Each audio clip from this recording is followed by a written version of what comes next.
Have you ever glanced at the tag on your clothes? You've probably seen it 1,000 times, made in Bangladesh. But that's not just a label. It's the end of a long, massive global journey.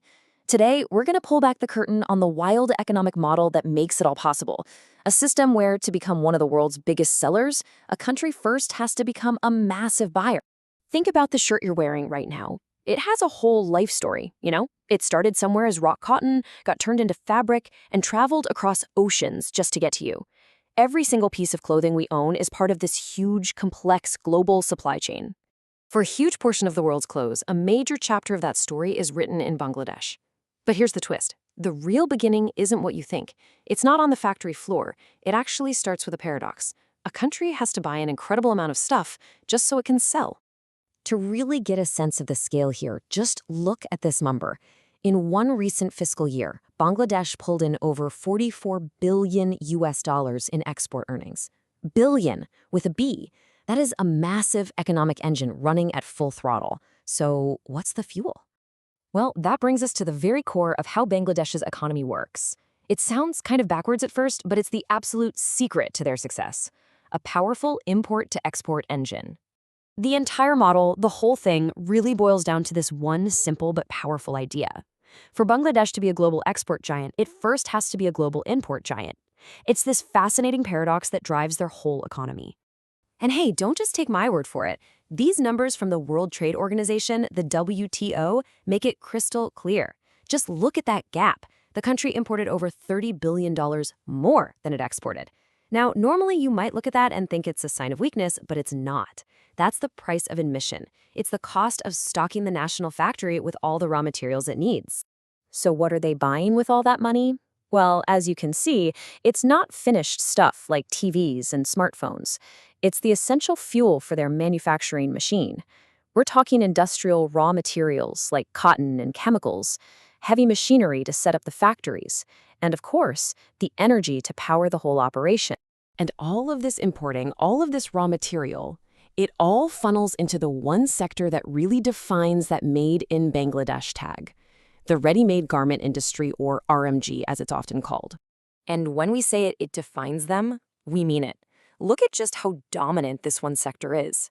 Over 81% of the country's entire export earnings come from clothes alone. Now, that kind of intense focus makes you an expert and super competitive on price, but, it also means you've got a lot of your eggs in one basket, which is a risk they're very aware of and actively trying to manage. And that dominance has a huge impact on the whole world. This number, 7.4%, that's Bangladesh's slice of the entire global clothing market. So put it this way, out of every 100 shirts, sweaters, or pants sold anywhere on Earth, more than 7 of them came from Bangladesh. So where are all these clothes ending up? Well, the number one customer by a long shot is the European Union. More than half of all their apparel exports go there. And this is a really critical point, because if you want to sell your products in the EU, you have to play by their rules. And their rules are some of the toughest on the planet for product safety, environmental impact, and labor standards.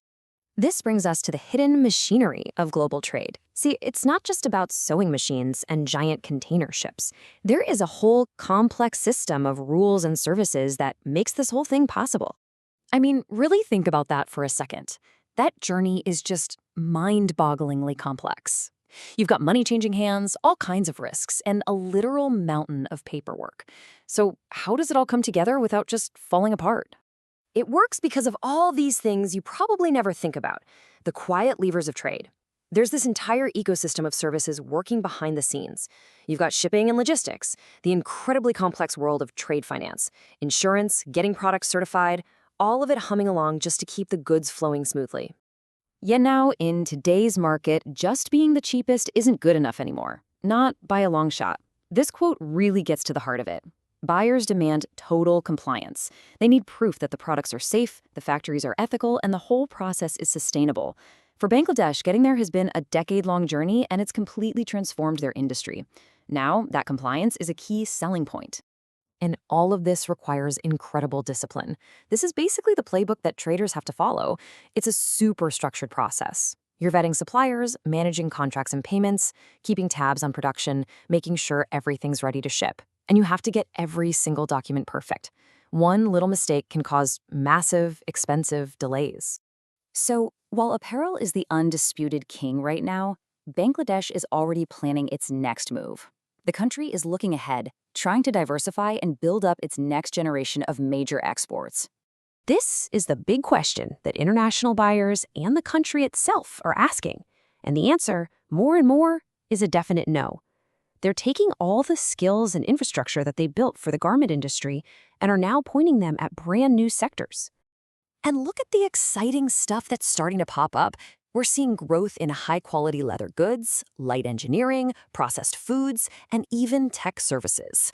This isn't just a wish list, it's a real strategic shift. They're leveraging everything they learned from the garment industry to write the country's next big export story. And for the international buyers, this strategy is just plain smart. You don't abandon what's already working, right? You use garments as your anchor, and then you add on one or two related categories, often using the very same logistics channels and supply relationships you already have. Which brings it all back to you. The story of global trade is always changing, always evolving. So next time you pick something up, take a look at the label. It might still say made in Bangladesh, but it could be on a pair of shoes, a part for a bicycle, or heck, maybe even a piece of software. The world's factory floor is diversifying, one product at a time.